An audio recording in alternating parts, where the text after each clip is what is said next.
Hello and welcome. First of all, I would like to express my sincere appreciation to the chair and the distinguished examiners for taking the time to evaluate my thesis. My name is Yosafat. I'm an MBA student in the International Executive MBA program of Universitas Gadjah Mada. Today, I'm pleased to present my thesis entitled Environmental Cost Management in Indonesia's Nickel Mining, the Drivers, Performance, and Ownership. So, without further ado, let us begin the presentation. My presentation consists of 5 parts: introduction, literature review, research method, result and discussion, and finally the conclusion and suggestion. And here is the introduction and background. As illustrated by the IEA projections on the left figure, global demand for nickel is expected to increase substantially, driven by the acceleration transition toward clean energy technologies, particularly electric vehicles and battery manufacturing.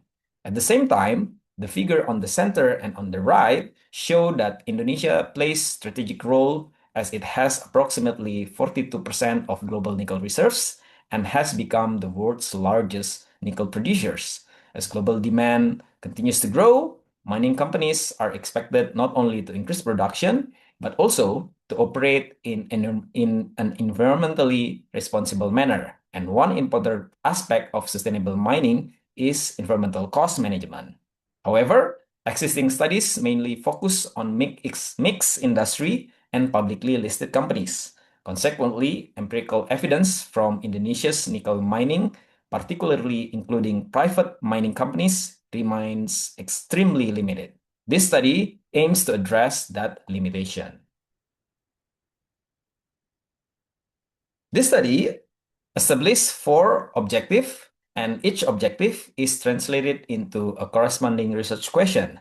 The first objective is to identify the determinants of environmental cost intensity. The second is to examine whether environmental cost improves environmental performance. The third is to investigate whether environmental costs influence firms' profitability. And finally, the fourth objective is to examine whether environmental cost management differs between public and private nickel mining companies. And for the theoretical basis, this study is built upon 3 key concepts. The first one is stakeholder theory, which argues that firms should consider the interests of all stakeholders, making environmental responsibility an integral part of corporate decision making. And the second, it's about the environmental cost. Although environmental cost has been defined in various ways across the literature, this study adopts the definition prescribed under Indonesia's mining regulations. Specifically, the cost refers to the annual environmental management and environmental monitoring expenditures reported in the annual work plan and budget, or RKAB. And the third, it's about the environmental performance that reflects how effectively a company manages its environmental impact. Although ISO 14001 is an internationally recognized environmental management standard, its voluntary nature and limited adoption among the Indonesia's nickel mining companies make it less suitable for the empirical analysis. Thus, the proper is used as the measurement of environmental performance because it is nationally recognized, consistently applied, and publicly available for the empirical analysis. So to establish the research gap, I reviewed 13 empirical studies examining the relationship between environmental costs, environmental performance, and financial performance. And collectively, these studies have provided important empirical evidence, although their findings suggest that the relationships may vary across industries, institutional settings, and research contexts. This indicates that empirical investigation furtherly needed, particularly in the context of Indonesia's nickel mining industry. So there are 3 research gaps have been identified. The first one, previous study mainly examined the impacts of environmental costs, while relatively little attention has been given to its operational determinants. The second, most study focus on mixed industry with limited evidence specifically from Indonesia's nickel mining industry. And the third, previous study primarily rely on publicly listed companies and sustainability reports, leaving private mining companies largely unexplored. So motivated by these 3 gaps, this study extends the existing literature by providing new empirical evidence from both public and private nickel mining companies in Indonesia. For the research method, this study employs a quantitative research design using secondary panel data, and the data were collected from two primary resources. First one is the government-approved annual work plan and budget from the Ministry of Energy and Mineral Resources, and the second one is from the proper database published by the Ministry of Environment. The study population itself consists of around 101 nickel mining companies at the production stage in Indonesia. And after applying the sample selection criteria, the final sample includes more than 40 public and private mining companies covering the period between 2017 to 2022. And the analysis includes descriptive statistics, the Houseman specification test, panel regressions, and robustness check. Before presenting the regression result, I would like to briefly highlight the descriptive statistic. The continuous variables show considerable variation across firms, reflecting differences in company size and operational characteristics.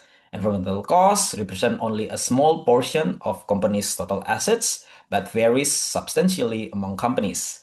In addition, several variables such as environmental cost intensity, production, disturbed area, and reclamation area are positively skewed. Therefore, these variables are transformed using the natural logarithm for the regression analysis.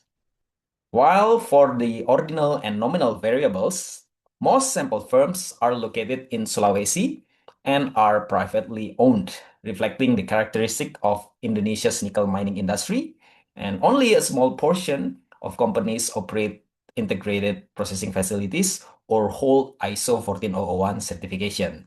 Finally, most firms received a RAD proper rating, indicating that environmental performance remains an important challenge within this industry. Before estimating the panel regression model, the Houseman specification test was conducted to determine the appropriate panel data estimator, particularly for Model 1 and Model 3. Since the p-value is 0.337, which is greater than the 5% significance level, the null hypothesis cannot be rejected. Therefore, the random effects model were selected for the subsequent panel regression analysis. So I will now move to research question 1 and 4, which examines the determinants of environmental cost intensity and whether environmental cost management differs between public and private mining companies. The results identify 5 significant determinants. Production has a significant negative effect, suggesting that firms with larger productions tend to incur proportionally lower environmental costs, indicating the presence of economies of scale. Similarly, companies operating integrated processing facilities also exhibit a lower environmental cost intensities. In contrast, reclamation area has a positive impact, indicating that reclamation activities are a major component of environmental expenditure. And finally, no significant difference is found between public and private mining companies. However, further assessment suggests that foreign investment companies, PMA, and domestic private investment, DPMDN company, allocate proportionally lower environmental cost intensity compared to the reference group, which is the state-owned enterprises or BUMN. And to assess the robustness of these findings, two additional analyses were conducted. And across both robustness checks, the findings remain consistent. Production continues to have a negative effect, while reclamation area remains positive, and effects of PMA and PMDN remain significant. So these results confirm that the Model 1 findings are robust across alternative model specification. And now I will move to the research question 2, which examine whether environmental cost contributes to better environmental performance. The results show that the environmental cost intensity is positively associated with proper performance, indicating that firms investing more in environmental management are more likely to achieve a higher environmental rating. In addition, ISO 14001 certification also has a positive and significant effect, suggesting that companies implementing the ISO 14001 certification tend to perform better in the proper assessment. And to verify these findings, the model also was re-estimated after controlling for year effects, and overall, the robustness analysis confirms the stability of the Model 2 results, where the positive relationship between environmental cost intensity and environmental performance remains significant, while ISO 14001 certification also continues to show a positive effect. Although the year 2019 is statistically significant, it can be interpreted as a time-specific effect rather than evidence of a particular event. Now I will move finally to the research question 3, which examines whether environmental cost intensity affects firms' profitability. Using ROA or return on asset as the profitability measures, the results show that environmental cost intensity has a positive and significant effect on profitability, suggesting that environmental investment can also create economic value in short term. Production also has a positive effect, indicating that firms with larger production tend to achieve higher profitability, while reclamation areas shows a marginally positive relationships.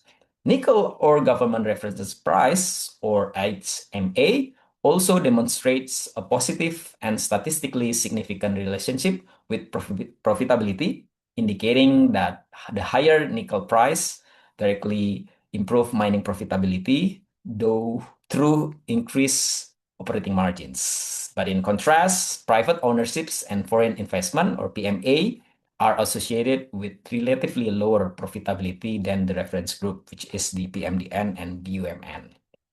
And to assess the robustness of these findings, two additional analyses were performed, and across both analyses, except for the HMA, the positive effect of environmental cost intensity remains consistent, together with the effects of production, reclamation area, and ownerships, meaning Model 3 is robust across alternative model specifications. I will now summarize the results through the hypothesis testing.